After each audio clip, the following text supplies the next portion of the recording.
Hey guys, hey guys. Hello.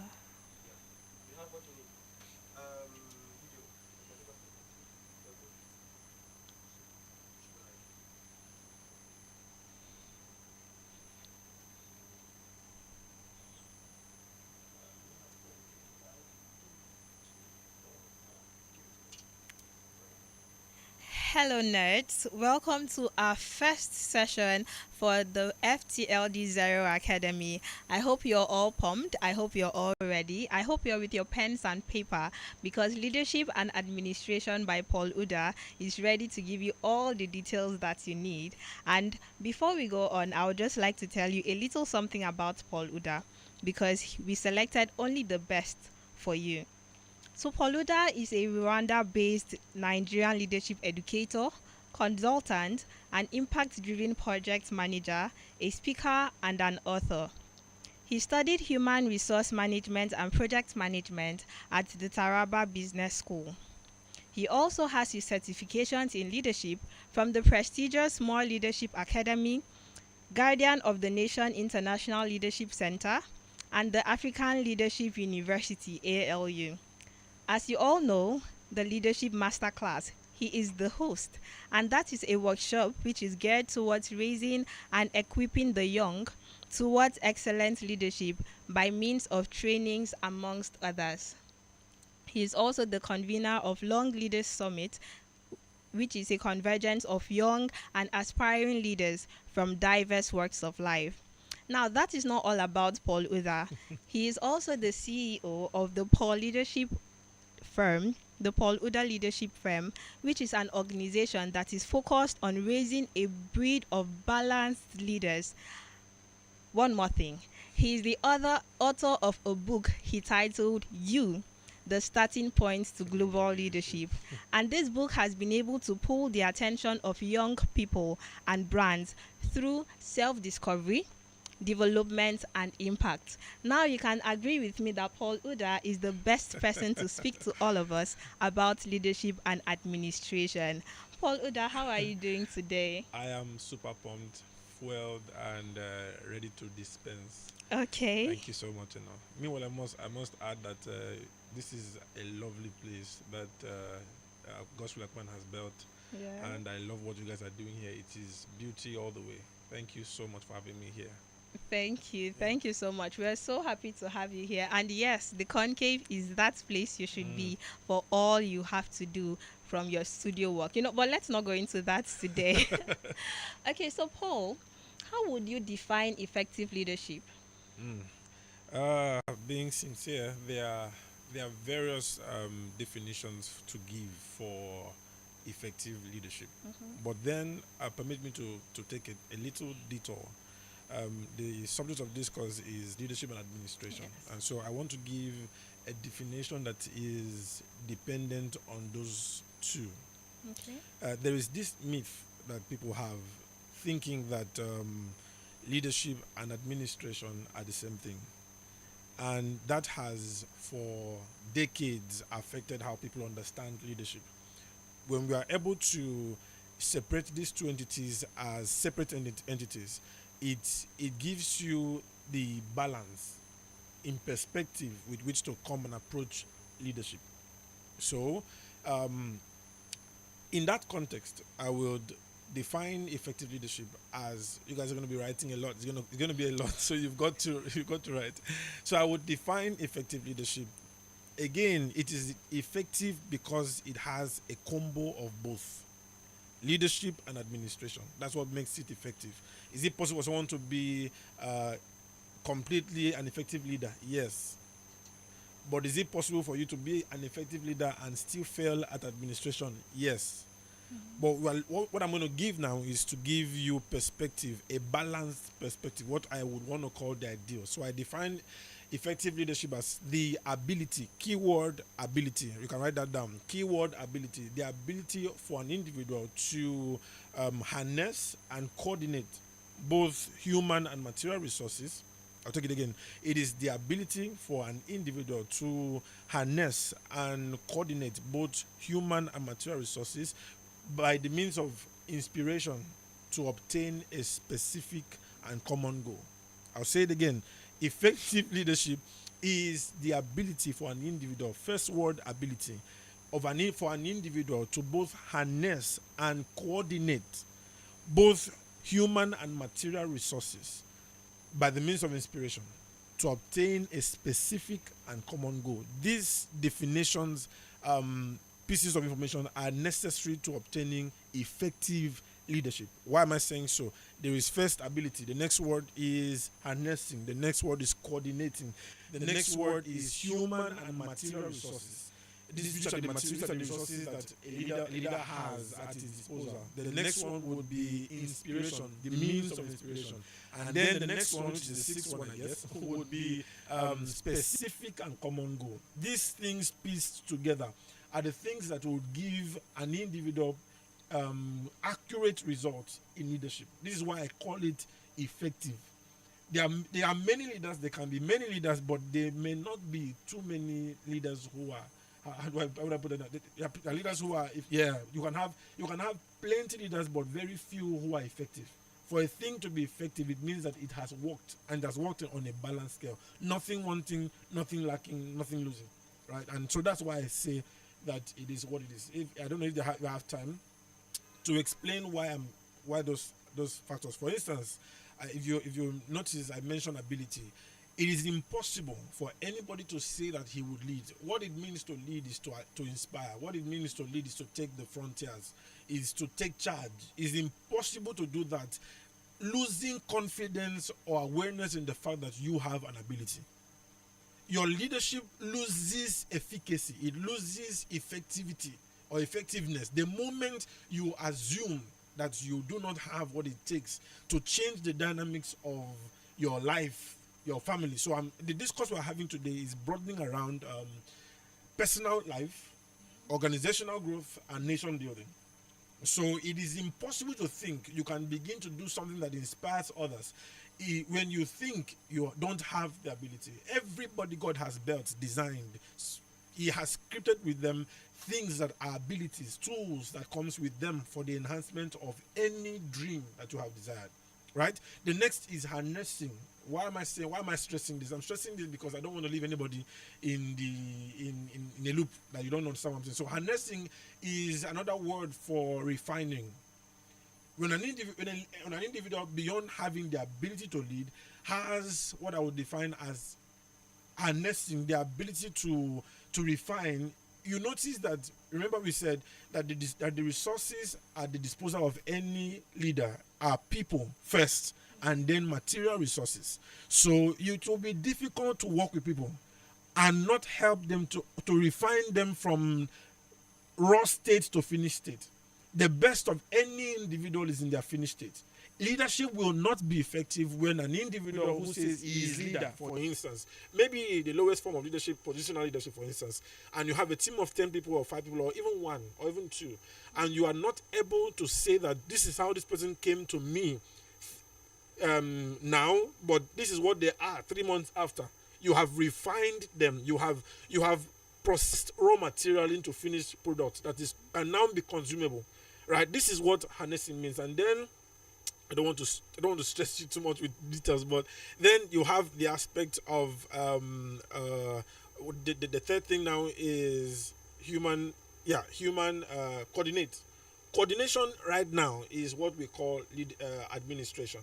I added that because it is necessary that if leadership must be complete, holistic, you must know how to administrate. The simplest form of definition for administration is introducing order. Anytime there was disorder, the thing that makes for arrangement, the thing that makes for setting things in sequences of arrangement per se, is administration. So that's what we define administration as: coordination, the ability to coordinate people, environment, materials, resources that you have at your disposal. Then you have inspiration. Inspiration is necessary tool for effective leadership. You cannot lead in this Gen Z era by forced cruelty alone, or let's say the thing where you have what do you call that thing now? We call it, many people call it in the workspace, people's motivational sparks, which is salary as a motivation. So somebody is not doing something, and the only reason why they are feeling pumped to do it is because there's pay at the end. it limits the weight of leadership. You would be a fulfilled leader when you have that. Yes, they know that they will be paid at the end of the month, but they are doing this because you have inspired them to do it. Inspiration is making them imbibe or follow a particular agenda you have set in place, or the team has put together. Absence of force and cohesion. And so this is why inspiration is necessary for effective leadership. Then we have the last one, which has to be specific and common goal. Everybody is gathering right here together for a specific and a goal that is common to all of us. Gus Willackman, for instance, is doing what he is, and we are all following what he's doing as a result of the fact that his goal can be seen, and everybody finds that a common place in that goal, right? And I think that, in my briefest of ways, is what defines effective leadership. Wow, thank you so much for Udah. And as you've heard, effective leadership comprises of a whole lot of Yep. things. You know, we have the ability to coordinate, we have the resources, both personnel and material resources. Yeah. And then we have to that you are striving towards a common goal. You know, as a project manager, my name is Enobongo Kosan, by the way.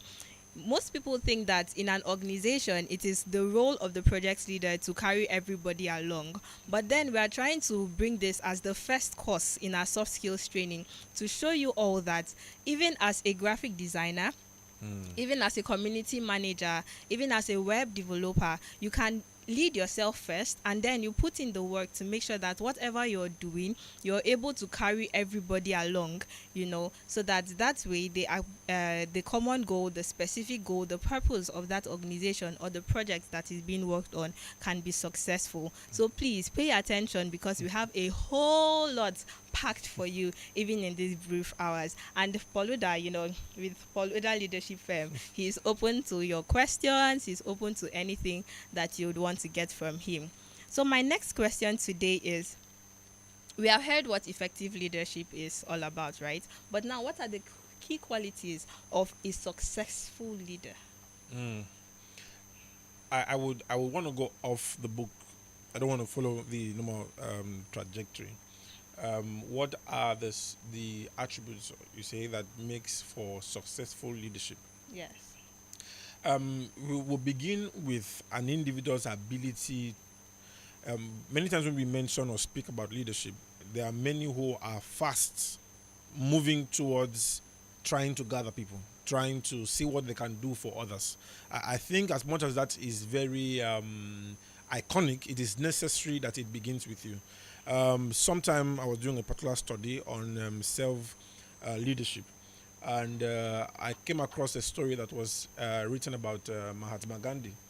A particular mother brought her son to Mahatma Gandhi and asked him to speak to the son and ask him to desist from sugar. And Mahatma Gandhi just raised up his head because he was meditating at the time. And so he told the woman, come back in 3 days. The woman took her son. She wasn't happy. She took her son back and brought him again to Mahatma Gandhi. And Mahatma Gandhi said to him, refuse sugar. Sugar is not good for you. If you take it at this one, he was just talking to the boy about the reasons for which he should stop sugar. And the mother asked Mahatma Gandhi, this is the same thing you should have said 3 days ago. Why are you saying it just now? And Mahatma Gandhi said to him, said to the lady, he said that at the time, 3 days ago, he was still taking sugar. And as long as you are defaulting in a thing, you do not stand the moral grounds to give another person correction for it. Correction should not be one way. It should be flowing from an overflow, right? So it is why I'm saying that about that story is, you see, there are many people who are driven with the passion at the time to want to change the environment, change society. But then the first thing that makes you successful, the first thing is giving attention to your growth, your development, mastering yourself, mastering your emotions, mastering your words, mastering your heart, ensuring that you genuinely love people or you genuinely love what you do. An individual who lacks the heart component in whatever it is he wants to start will only end up manipulating people. You see, we appreciate the gift of administration because not only does it give order, but it gives sustainability to accurate leadership. It gives you sustainability. Many visions, many dreams have failed because leaders did not administrate their lives. This is what I'm saying, that our discourse will bother around personal development, nation building, and organizational growth, because you will not grow as an individual, as an organization, as a state, when you do not pay attention to what the people are doing with themselves. What are you doing with yourself? I'm stressing it because 2016, 2020, let's go back, 2014, when I had just finished secondary school at the time, I was desiring success at a very serious level. I wanted to blow. I wanted to be a happening person, because and it was my fault, because I had experienced plenty failures at the time, family wise, academically. Things were not working. The only thing I was working at the time was that we had Jesus doing at the time, And deep down, I needed that sense of belonging. I needed that sense of fulfillment. I didn't have it. But all through my journey, I have seen it repeatedly that nothing will ever take the place of personal development. It is from a place of renewed self that serves as a springboard for success. Number two, the thing that helps you to obtain success as a leader is your ability to have listening ears. I call that the hearing ability. There are many deaf leaders. There are many leaders who are deaf. There are many followers who are deaf. There are many organizations who are deaf. People are saying change, change, change. They are not changing. They are deciding to move with what they think. So you see, with an ability to hear comes the ability to be flexible. Because when you hear that you're not doing this right, naturally you begin to be flexible. So are we listening? It was this man, John C. Maxwell, who said, when you do not pay attention to little whispers, your life and your organization experiences screamings. People leaving you is a screaming. But you didn't listen to the small whispers when they were saying, can we tweak this way? Can we do this better? Can we do this better? Can we introduce this? Can our lives become better? Can we practice to-do list, for instance? These are things that will help as a person, but you are not listening, right? So the ability to listen is scarce in this time, and I hope that would build a lot of young persons who can learn the ability and the heart to be listeners, not people who are listening to respond. Those who are truly, truly listening. That somebody sits before you and is saying a lot of things, but as a leader, you are just seated to hear what is this person not saying. Majority of the pains and torture people are going. Someone said the pain, the torture, right? Torment. The torment, the things that people are going through, you can hear them when you are listening with the listening ear. So the first thing is paying attention to yourself, your growth as an individual, right? Building schedules that you follow, building a life of order that helps you to obtain success. Setting goals, for instance, which is the third thing I really want to stress. Setting goals. As a person, what are you doing in the long run? What is the vision that you have? The conclave has a vision. Everybody who is serving has a vision. They have a role. As a leader who lacks the availability of a goal, you won't. What people know that they are following for. When somebody wants to follow you, for instance, there has to be an endpoint. By following me, Jesus Christ said that when you follow me, I will make you fishers of men. He told them, and he showed them, which takes me to the next thing, which is communication. For instance, majority of the time, what people are listening, what you are saying is only less the amount of what actually makes communication what it is. There is bodily communication, that is, you are embodying the vision. You are not telling them you are going right with your mouth and then your body is going left. Largely, they would follow what your body is saying. So people will not listen to you so much based on what they hear you say. They would follow you greatly by seeing you do what you're saying. So leaders who are far from modeling accurate leadership will not find success in the time that they are anticipating. So I don't want to take you guys too much, but I want to recap for recap purposes, right? The first thing is there has to be an attention to personal growth, personal development. I remember when I started the project management thingy. At the point where she started, you could just tell that she had a lot to learn, But now she is the best at it, I must say. She's the best at project management. Why? Because somebody paid attention to growth ethics. Somebody paid attention to mastering themselves. If you say that you are passionate about something, how many people know that you can do that thing? How many people have tasted that product that you have?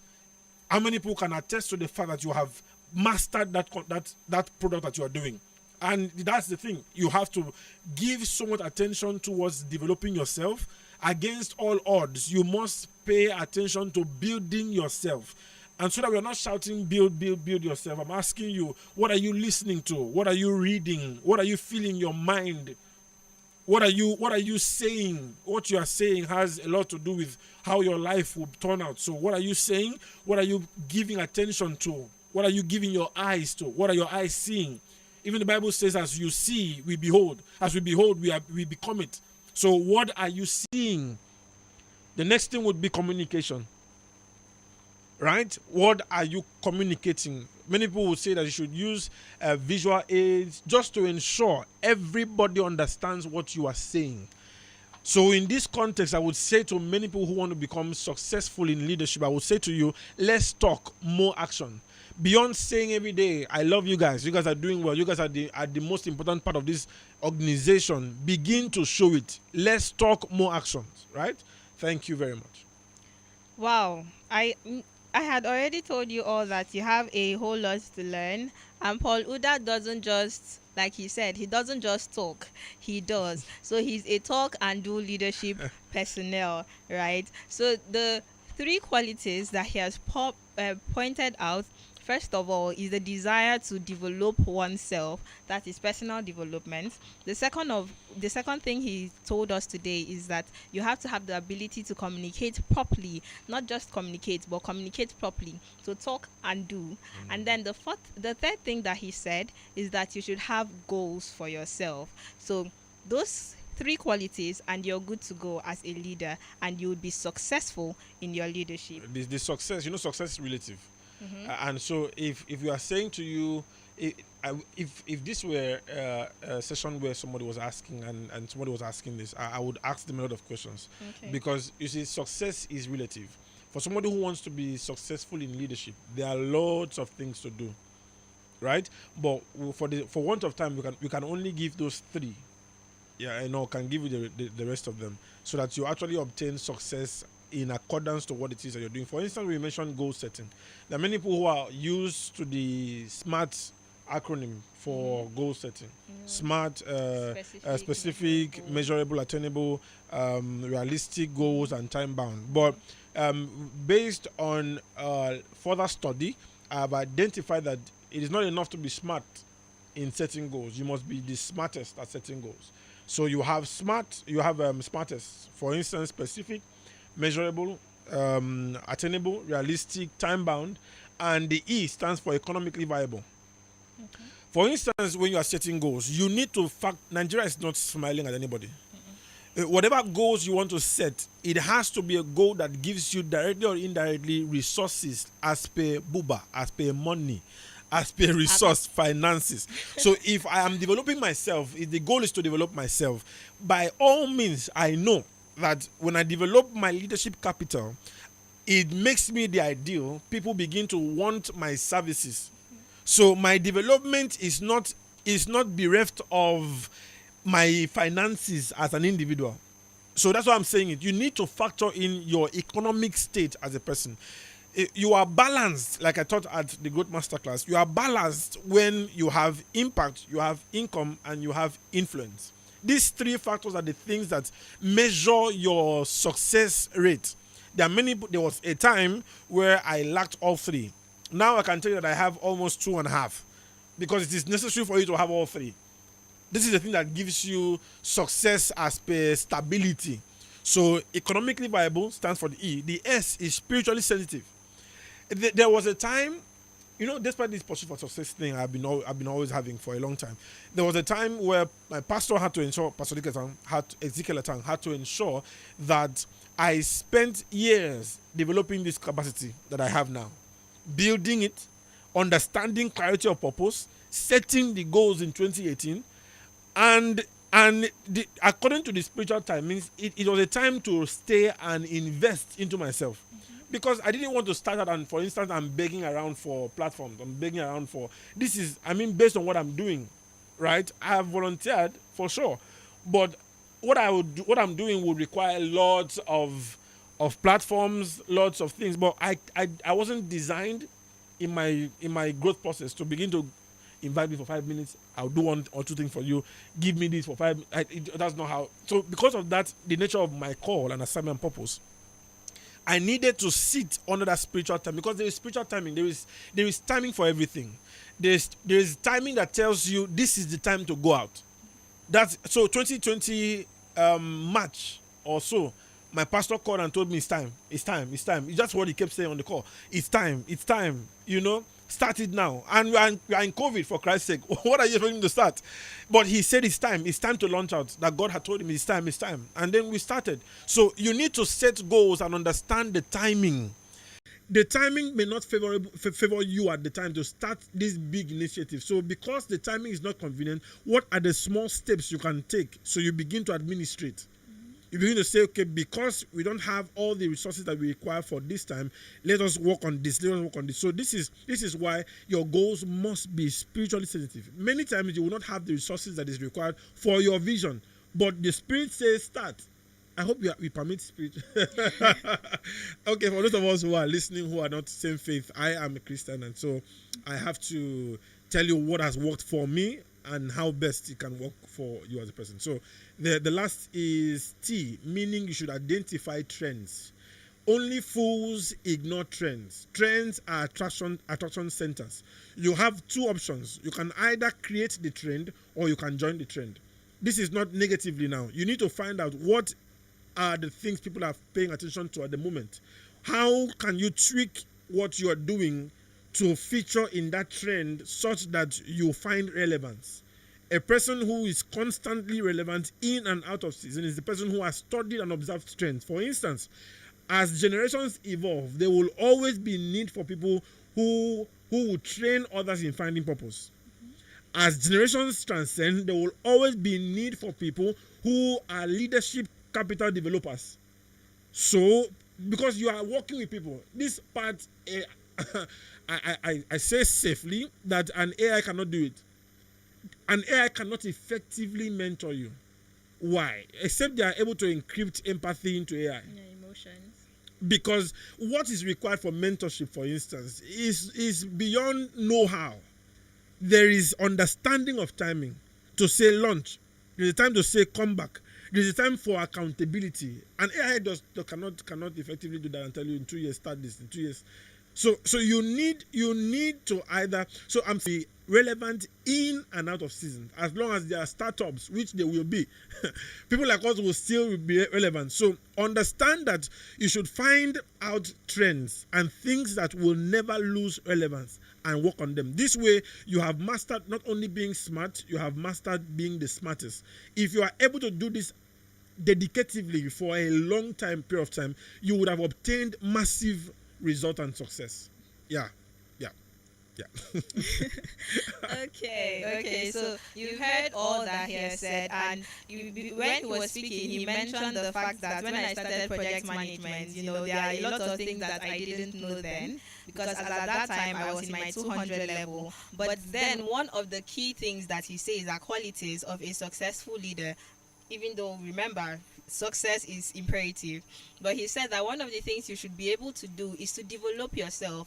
And so these tracks that you are taking, based on whatever you want to be in future, a web developer, a community manager, a graphic designer, make sure that you take all these courses very well, you put in the time and everything that is needed. so that in years to come, somebody can say that, okay, this person, let me use for example, Ebenezer is somebody that is a go-to community manager, and I'm sure the sky will be your starting point. Thank you so much for that, Paul Udah. So my next question today is, in leadership, no matter which field you are, Yeah. what would you say are the common mistakes that people make in leadership, mistakes that could hinder progress? I know that you've already spoken about some things, if you're not learning, you're not listening, but what would you pick out are the common mistakes of leadership or of a leader, or that leaders do make, that can hinder This them? is a very fantastic question. You see, I was speaking with someone last night from Owerri to consult for them, and it will amaze you that this person has a superior leader, and the leader constantly says, this team will work with or without you guys. There are many, many young leaders who are beginning to make that mistake. See, we are dealers in the business of people.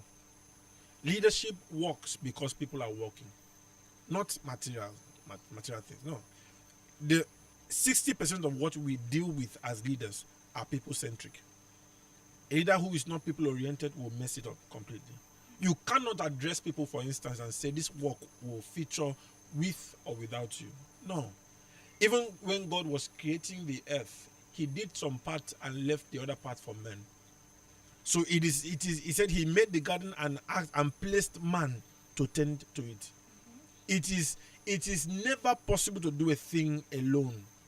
Anybody who said that they did anything and they did it successfully and they did it alone only achieved 10% of what success was.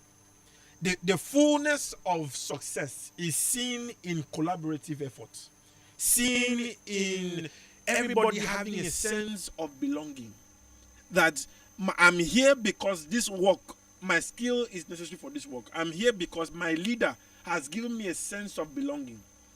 So when you are standing before people, addressing them whether by words or body language, never make the mistake of uttering once to them that the work, they will begin to leave you. Yeah. I've seen many leaders complain currently that their teams don't last. Oh, you have to start new events every time and you work with new teams every time. It's a red flag. There are people that will stick with you and say they want to donate themselves towards what you're doing. You see, loyalty cannot be commanded. It can only be attracted. And as long as it will be attracted, it means that there is a posture you must take as a leader. And that posture is ensuring that you value people completely. Anybody whose heart you have touched will give their hands to you. It's a normal, common principle. So when you stand and make people feel like they don't matter, the worst, is that many leaders eat up people's. I have to stress it to my people. I'm speaking to you based on practical experiences. There are many leaders who feed on people's self-esteem. Why should we have people who are working with us, for instance, and they show up in our meetings and they lack confidence? The first requirement to working with me is that you have confidence. And because I know that is the first thing I'm looking for, I begin to pump that and further confidence.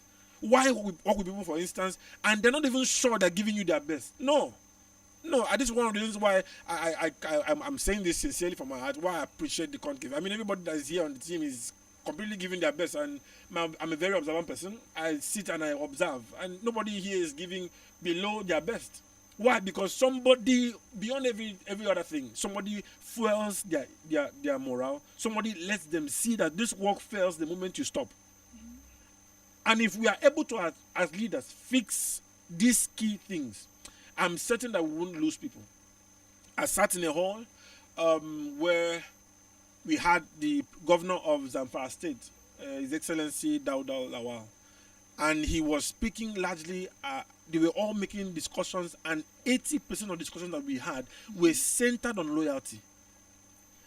I was present at the particular place to speak for startups, people who did the startups, and majority of their complaints were bordering around loyalty. The fact that loyalty is decreasing in our generation it calls for people to sit and reevaluate the means by how they have led. This is a generation that is looking for a sense of belonging.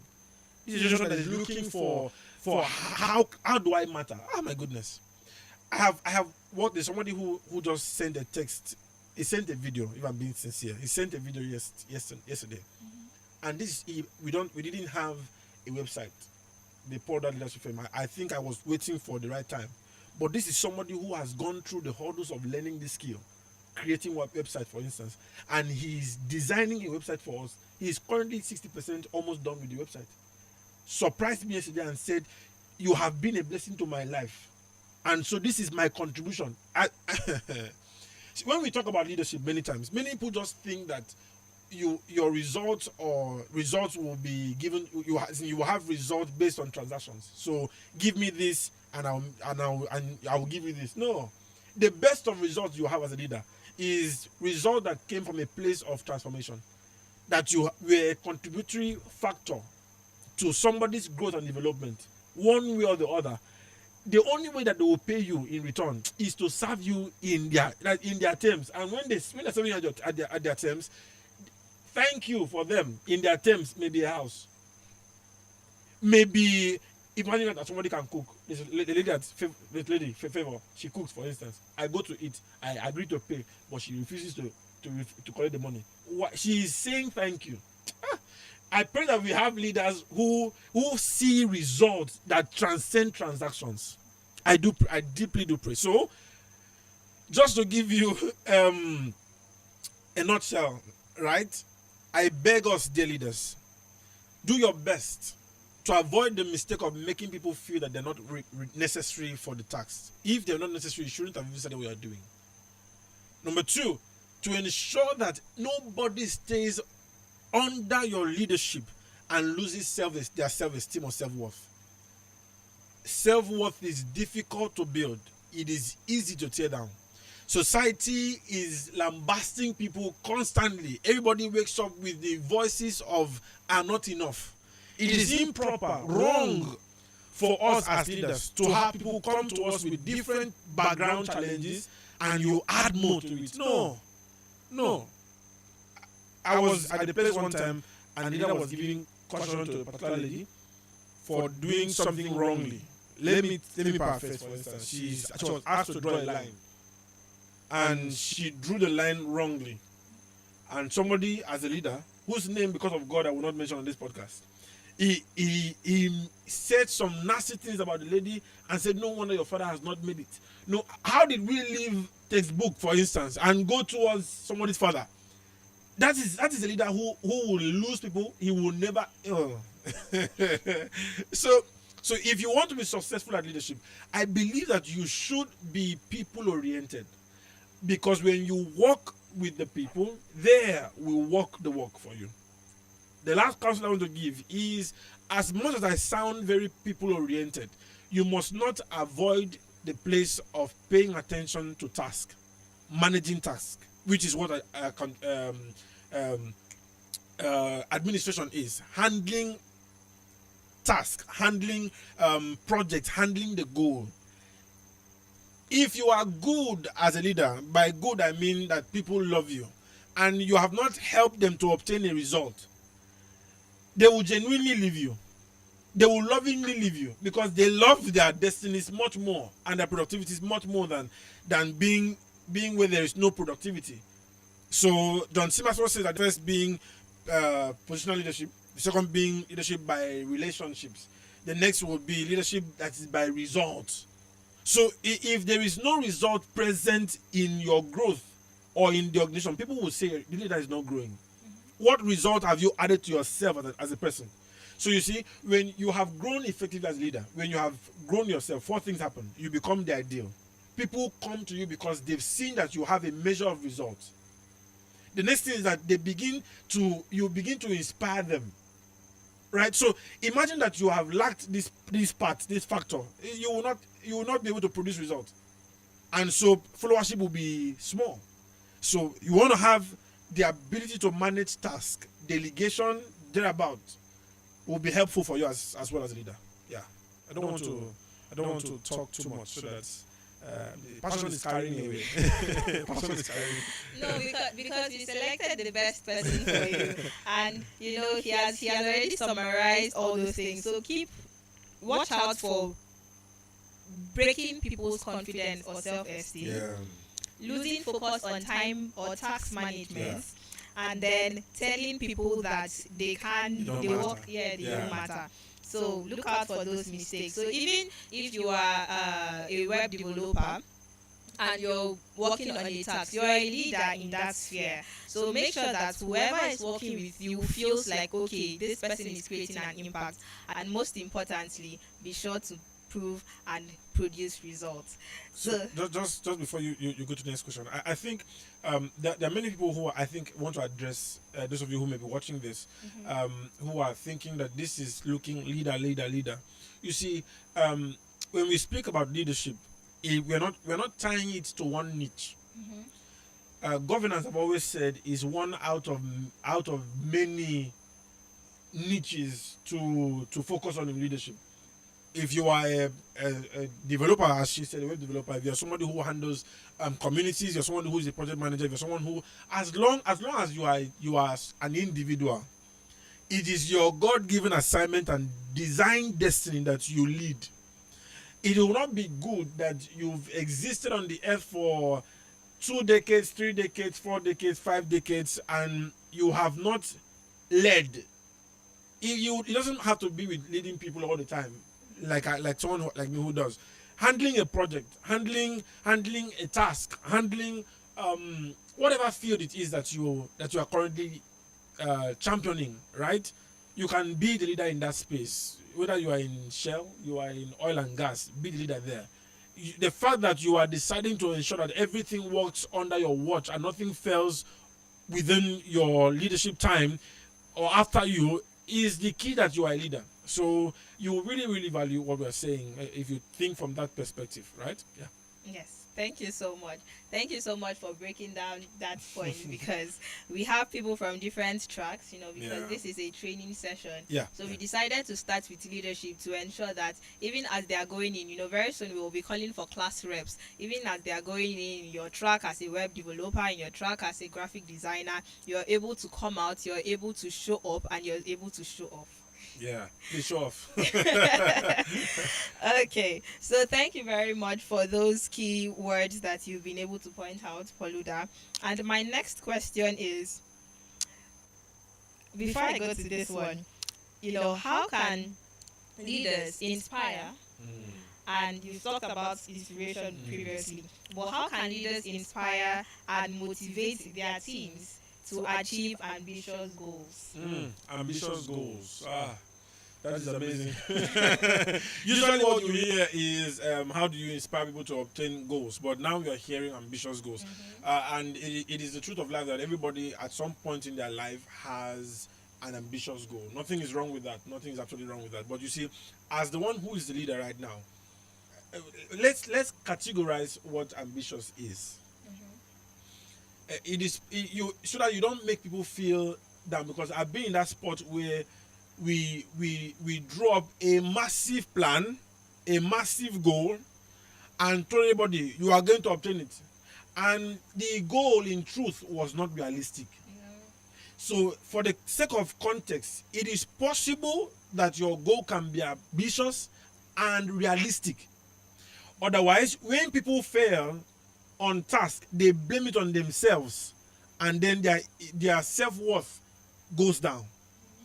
So when you are pursuing an ambitious goal, first thing first, as a caveat, ensure that it is realistic. For instance, to say that you want to make 100 million by December is an outrageously ambitious goal. I don't know. The way you are looking at me here, it seems like there are too many people who want to do. See, you cannot say that you want to build a skyscraper and you haven't built anything yet, even a bungalow or nothing. It is absolutely wrong. It's not ethical. So because if you those who do this weightlifting thing, they start with small lifts, to build momentum. So I'm trying to break this so that I want to reshape your reality. Nothing is wrong with chopping your ambitious goals into small bits, right? So yes, so that I can stay within the question that she has asked me. As a leader, how do you inspire people to take on ambitious tasks? Number one, the first investment you must make into them is the investment of absolute belief in them. One man said, and one time president of the United States, he said, when there is a will, there is a way.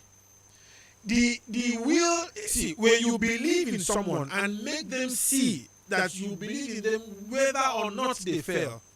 I don't want to get emotional. You see, I celebrate my pastor a lot for many reasons. The fact that he saw a finished vessel, finished in the sense that there was nothing else. Everybody was saying that this guy is not worth it. This guy is not good enough. But he showed me, believed in me so much that you can do it. When I started leadership, there were many people who said, leave this time, go and do medicine. One time I was pursuing sponsorship for our event, and we sat, I went to see a man in a particular bank whose name I will not mention again. And he said to me, he sat me in his office for 1 hour, 30 minutes, telling me how wasted my life was. I won't forget that day. I finished from that meeting, and my friend Victoria Oti took me to buy me a chilled Coke at Food Affairs. Ikonipone Road. Very painful. Jesus. If you don't have what it takes to give them as per support, resources, don't people of God, tear them down. Don't tear them down.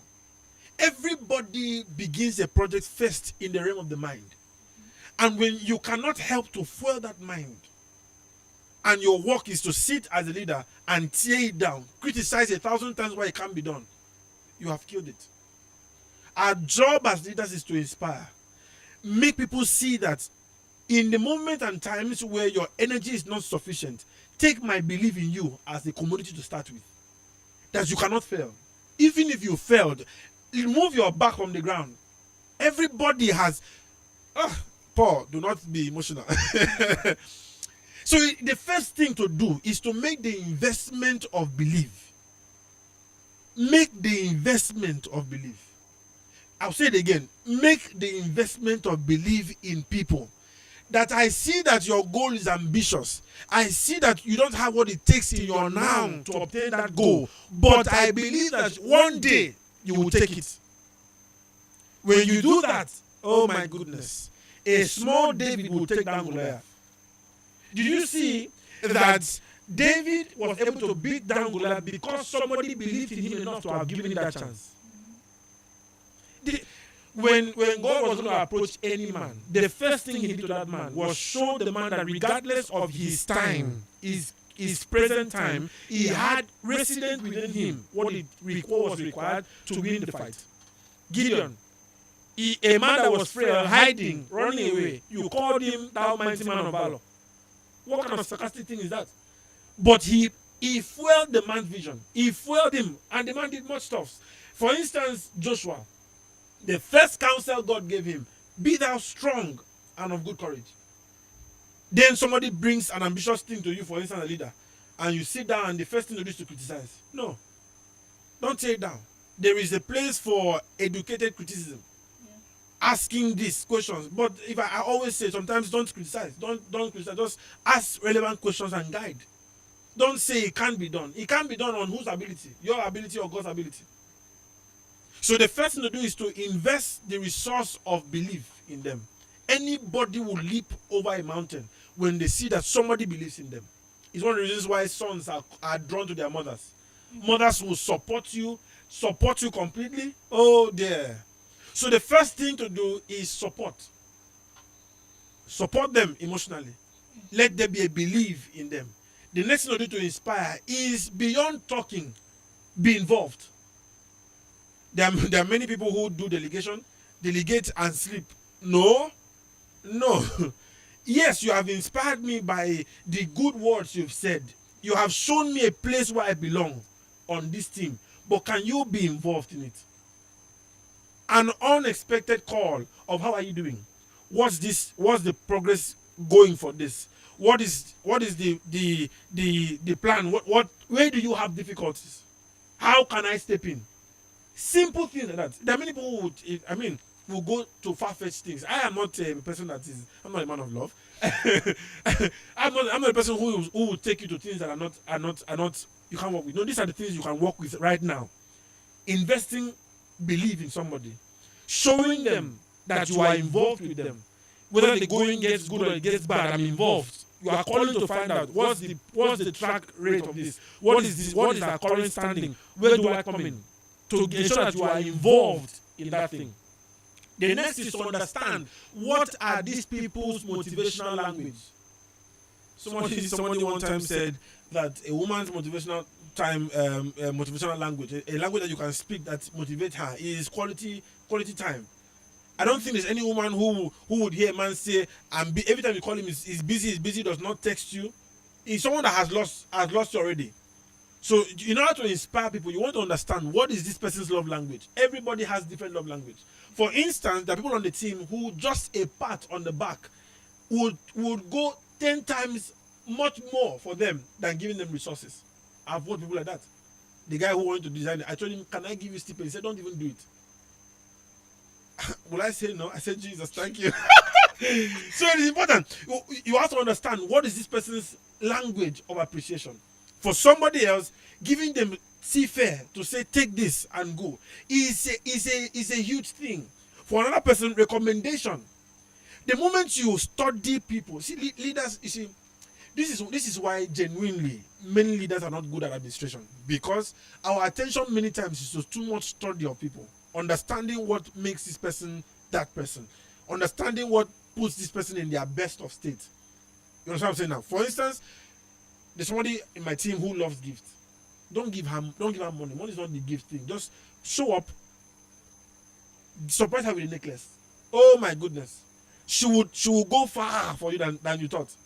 So understand what people's motivational points are, what their appreciation language is, and be sensitive to do it at the time where it matters most. Oh my goodness, when somebody has worked the entire day, small meat pie or small, let's go out once in a while, not doing every time. Once in a while would take productivity to a very high level. So I'm saying that to say that when you want to inspire somebody, standing and giving a Martin Luther King speech is not enough. Yeah, being an orator is necessary, but not every time. Sometimes the quiet and let actions work. Sometimes be there. Sometimes when they are grieving, be there. I've always said to those who I lead, my job as your leader is not to stand in the place of perfection. No. I find fulfillment when even in your mess, you could come to me and tell me, this is where I made a mistake. My job as leader is to play the role of Abba, the role of a father. You make a mistake, you are able to come to me for it.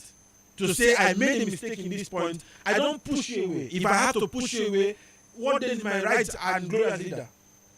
So leaders who are available, leaders who understand people's motivational spots, leaders who pay attention to people and are willing to invest their self to people. I think that would be a way of inspiration. I think generally the one that works a lot many times is when you have modeled what you are saying. Nothing births so much inspiration like modeling it. Beyond saying that I have this, I love you at this, model it. People would see now everybody is on excellence level because the person who leads the organization, for instance, and of course they embody excellence. So when people see that you are inspiring, you are modeling this thing, you are inspiring them, and I think that gives us a lot of meaning as leader. Yeah. That's true. So you have all heard all that he has been able to dish us for us today. Show your belief in them, inspire them, and understand their motivational language. So sometimes God Filakwan will say my motivational language is food. I'm not sure he's right though, but understand your team members' motivational language. You know, one of my team members are about to say something. I'm not sure what he's about to say, but I'm not going to listen right now. Okay, so thank you so much for that, Paul Udah. Thank you so much. So my second to the last question is, how does leadership contribute to career advancement and professional growth? Ask it again so that it sinks. Okay, so how does leadership, Mm. you know, you've talked about smartest goals. Yes, I understand that. Yeah. Yeah, but how does it contribute to career advancement and professional growth? Because most of those that are learning or Yes, listening right now, they are trying to train themselves, because we've called this training session Zero Academy. So those with zero knowledge of most of their tracks are here, you know. But now we want to know how this leadership can influence or can contribute To their career growth. Yes. Okay, so let me say this and say this very, very clear. There's what we call self-uniqueness. There's what we call self-uniqueness. It is part of the things part of what makes for an individual's unique ability is the fact that they have a competitive advantage. Everybody who is paid above the other is paid because beyond skill, as per know-how on that job, they have added to themselves the strength of leadership capacity building. So it is good that you are a project manager. That is your career path. Thank you very much. But much more, there is the need for an added skill in leadership, for instance, where you are not only somebody who is a project manager, but you understand communications, you understand working with people, you understand how to negotiate, because there are many people who are talented at what they do but poor negotiators, very laid back. Leadership puts you at edge. Leadership fuels your becoming. Leadership is an added, it is egg and butter to bread. So, many cases, many times we have seen people being paid above others for what they did. It's because beyond skill, they have leadership. So, for somebody who wants to truly understand the place of leadership towards your career growth, understand that the moment you have ignored personal development, the moment you have ignored personal advancement, that advancing yourself in as per personal development, as per in terms of understanding people, understanding networking, for instance, when you have added all of these skills, it advances your growth naturally. Leadership does not permit or tolerate incompetence. Anybody, I just say this and then I think I end it there. Anybody who embraces leadership growth, excellence, things like excellence culture, mindset shift, your mind is adjusting constantly. You understand flexibility. You understand things like how to see a project to the end. No matter the craft that you are featured in, you will be at the edge. And I'm requesting that those who are listening pay attention to leadership a lot, because beyond skill, I'm saying this again, beyond skill, leadership is necessary. Beyond knowing what you are doing in your chosen field, besides, the person who sits as chairman, doesn't he understand how to be at security post? But why is he removed from there and put as chairman? Because there are other soft skills, leadership skills that he has added to himself that has given him the edge. You need leadership because you shouldn't be paid like everybody is being paid.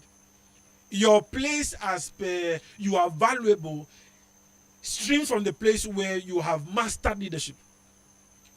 If they are downsizing, for instance, they are looking for those who have what everybody has. If you can write just like everybody can write, you are going to be out.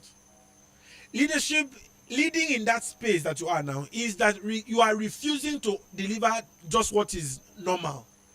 You are going above board to over-deliver, to over-function, to ensure that nobody... See, every individual has been built to look value in the eye and appreciate it.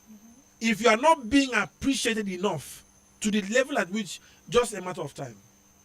So your job now as a leader, one who says you are a leader, is to ensure that you give your eyes little sleep, to ensure that you are the best at what you are doing. Unapologetically spend hours investing in yourself, in your gifting. For instance, imagine that they called me to come here, for instance, and come and speak, and you sat down, your time, for instance, is going, and I was saying, okay, give me 5 minutes, let me think about it. And I have not received this question before now. I'm just sitting and I'm being asked questions, and I'm able to offer this amount of value because I have refused any kind of value that is external to me. I love value that is inherent in me. I don't have to pay for refrigeration. I don't have to pay for land. This that I have will give me the lands. So when I'm sleeping, it is there. When I wake, it is there. So I'm saying to say this.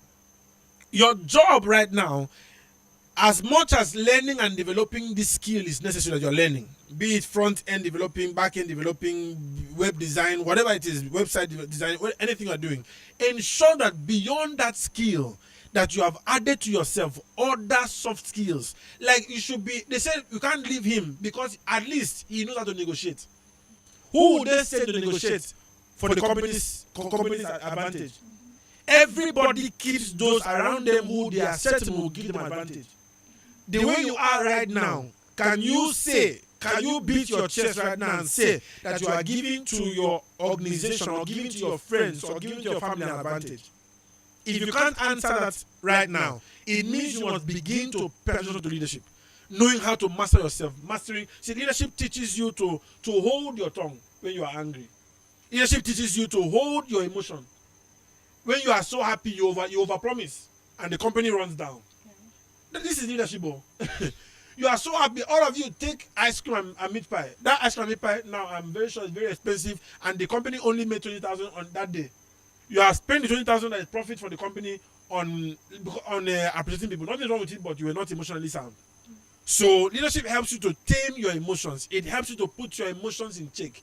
It helps you appreciate people and value them for who they are and what more they can give. Leadership helps you to think transformatively more than transactional. Let me leave it at that. Okay, thank you so much. Yeah. Thank you so much. So my team members already know that me, I will not promise them ice cream and meat pie. I will give them other things, but I will not promise them. And one of them is looking at me and crossing their hands, so I might have to change my mind, but that is still under thought.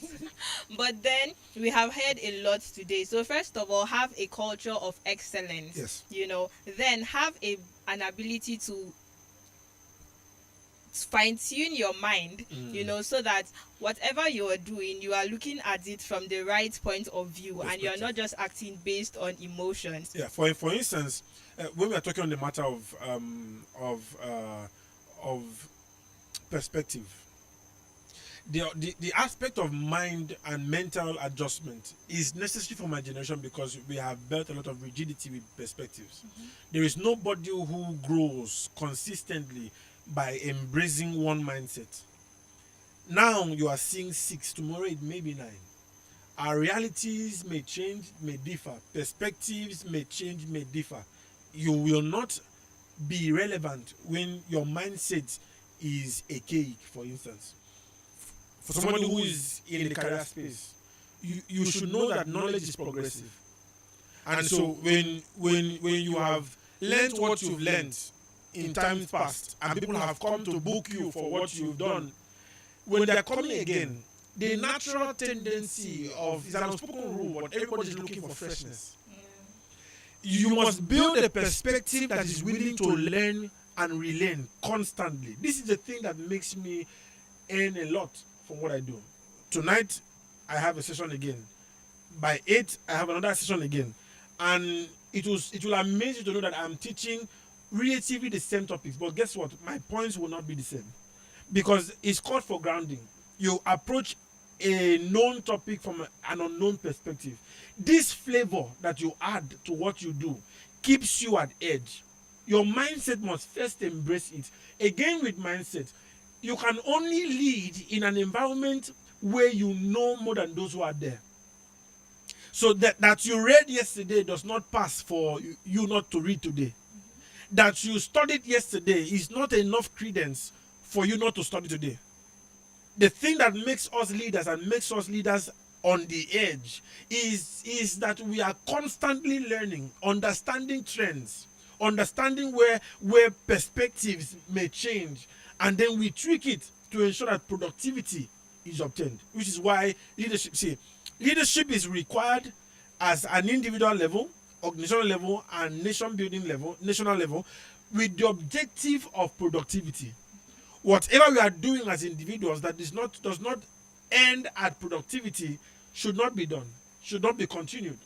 So a mindset that is flexible is the mindset that will say that, oh, we tried this yesterday and did it again the previous day and it didn't work. So let us relearn and find out what did we do wrong and begin to adjust. I sense it somehow that there may be people here who are facing a lot of criticism as leaders.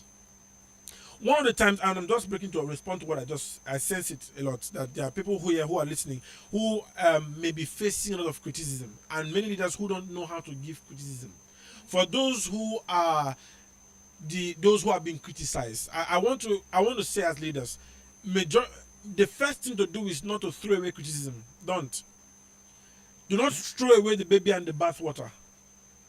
Throw away the bathwater, but present the baby. Sit down, introspect, find out what was said that was really true about me. If you are constantly facing criticism as a leader, it is clear that something is wrong. But if criticism comes and you say, no, I don't want it, you will not grow. We grow as a product of criticism. I'm currently where I am now because somebody critiqued me and I became better. I am still getting better. There's someone who is watching this live stream right now and will give me adjustments later. And I will be on the podcast again next week, Wednesday, for some guys, and I will be better than currently today. Why? We are constantly evolving to the degree at which we are able to accept first criticism and then to deal with it later. Yeah, I just thought I should say that for those of us who are struggling with criticism. It doesn't. The truth that and the evidence that you have mastered self-worth is that criticism does not shake you too much. Everybody will be shaken by criticism, it is true. But the truth that you have mastered self-worth is that you receive criticism and you take it healthy. You don't just take criticism and begin to lambast and say because the person envied me. No, it's not fair. So manage criticism rightly, and I think it will add to your growth. I just thought I should add that to the session. Yeah. Yes. Thank you so much for that. Thank you so much for that. Talking about criticism, I remember sometime early last month when I led a session at the SP NICE conference. I was talking about what we have done as past award days. After the session, I went back to our chairman for the WLP committee and I asked Amma, what didn't I do right? That's right. Because as you said, as you're growing, as you're advancing in your career, in your personal life, you should be able to know what you have done wrong, what you've done right, and what you should do better. So thank you so much for that. And then another thing that he mentioned was that as you're advancing in your career, you should be able to understand the trends. The other time I posted on my status that we shouldn't be looking at years of experience. Well, experience is okay. We should look at who can do the work. We should look at competence. So as you're learning, as you're growing in your career, be sure to understand what is happening now, not just what you did 10 or 5 years ago. So thank you so much for that session, Paul. That was very impactful. Another question I want to ask, is that, not a question per se, is that you should share with us a case study.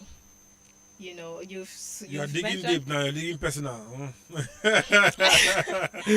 So which case study, you mustn't really talk about yourself, although yourself might really be good because we won't mind knowing a personal experience or case study that shows the importance of effective leadership. Effective leadership. So this is it. 2014. Let me stay with myself. Okay. 2014. 2013. I was given prefectship role as the refectory prefect. in Monmouth High School. Mhm. And at the time, all that I knew was leadership is influence, nothing more, nothing less. And because I ran with just leadership is influence, I bullied people's children greatly. I bullied them. Oh my goodness! I was a bad bully. I was a, I messed children's self worth. So you see, you can understand my passion for what I do now because I have been in the sport where I have really dealt badly with people, and you see, after a while, there is that sequence, there is that progression growth, that progression in growth that I have adjusted in my belief system. I have adjusted in,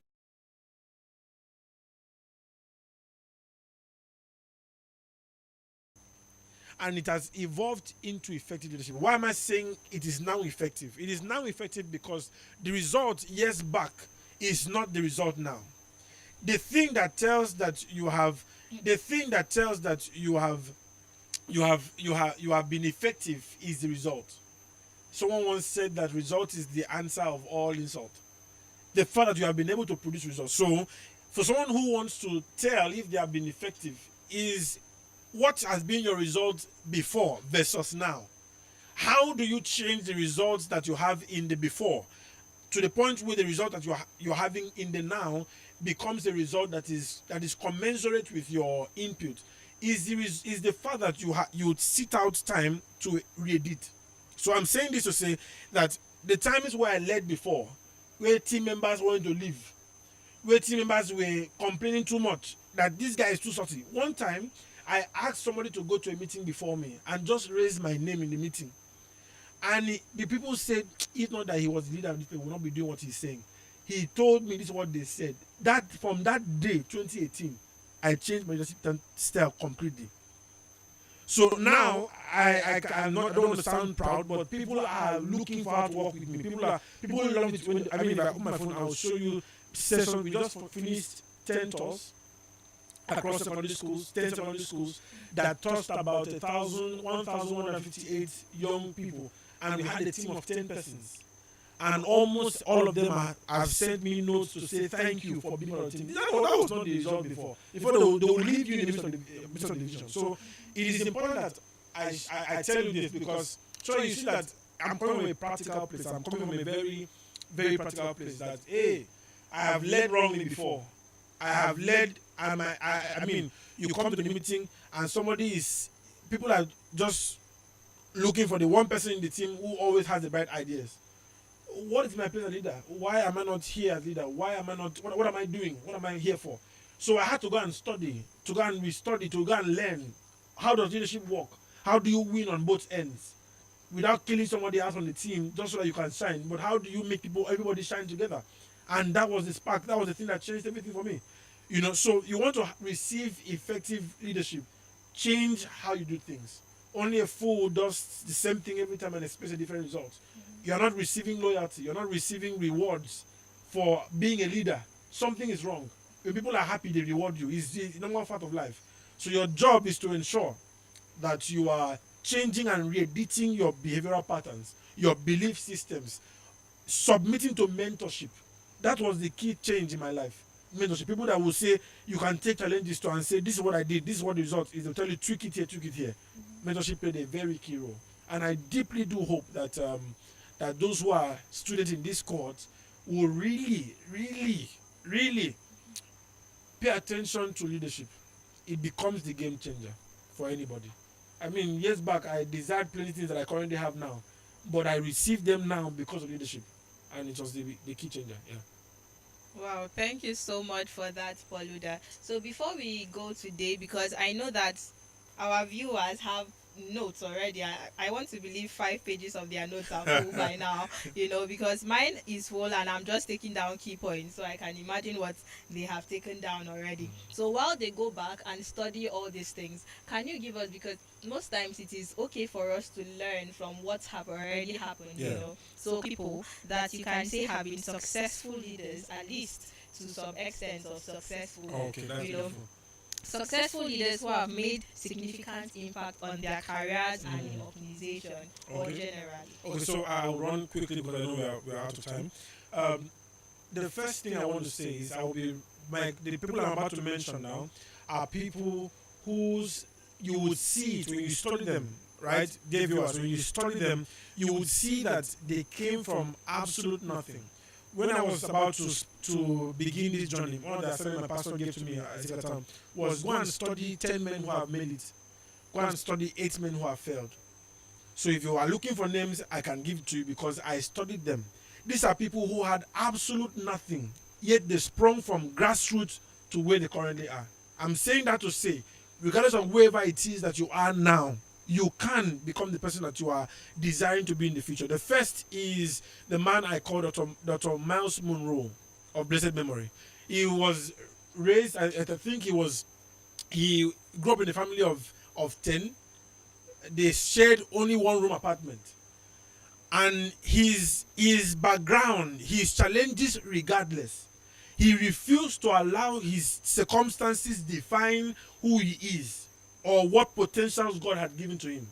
It will happen that that man, before he passed away, became a consultant to over 17 presidents, telling us in our generation that regardless of what room you are right now, you can evolve to a person who is a kingmaker and a destiny changer for somebody else. The second person is, you find out Dr. Miles Monroe, right? You find him, he's a leadership expert, great man. Won one of the highest of awards globally. He won them. The second person is Apostle Joshua Selman. I'm saying that because he inspires me greatly. 2011, 2012, you would hear Apostle Selman teach in his meetings. Their meetings were meetings. Meanwhile, you are wondering why I'm mentioning these names. I'm mentioning these names because I have no business with anybody who does not have any track record of nothing to something. The men I have told you are people who came from nothing and they are now something. So I'm giving you of that list. Apostle Selman, he will stay 2011, 2012, 2013, 2014. He will be teaching. People were small at the time. But he kept saying, a day will come, the world will gather at our conferences. And these teachings, I listened to them. He said, we are training our workforce in view that one day when we go live stream, that nations will see excellence and everything will be done. These people that said with absolute nothing. And now the world is hearing everything. He said it as though he saw it was present in his time. But right now, all of those things, anybody who has followed him for a long time will not be surprised. He said these things, that nations will look for him. And nations are looking for him. The third person is Dr. Mike Murdoch, one of the men we call wisdom house. These are people that have transformed a generation dispensation on the platform of intellectual strength. What grew them? Nothing that they had on the external, not land, but that they had invested into themselves, and that self they invested into gave to them and attracted to them resources that now sustains their life globally. So that's the third person. Number 4 will be Pastor Ezekiel Tang. From every side, every angle, he came from absolute nothing, but he took their Tang name to a very huge extent before he passed. Helped many people. Vicky James was raised, mentored by him. There are many who were trained by this man. To tell you that he had, I saw genuineness of leadership.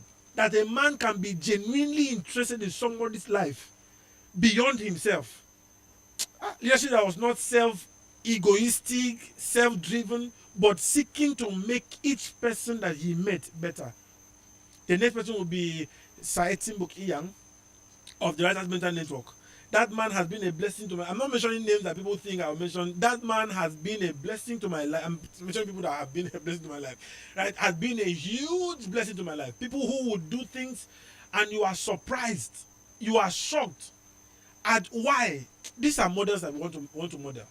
Want to follow after. The last should be Pastor Morgan Ekalem, who is the SSA to the governor on special duties. He has been helpful to my life. He is the founder of the More Leadership Academy and has been teaching and pioneering the move of leadership for a long time. And that is a very highly revered mentor of mine, right? So those 6 men are the board. They have where they are is where I'm going to. I want to get there. So these are people that embody successful leadership. They're not wanting in any area. Their life shows balance. Their life shows that you can start from any way in the world for Christ's sake, and that your life can become a life that becomes a lesson, a moral to others across the globe. So these are the men that really I look forward to modeling and being like sometime in life.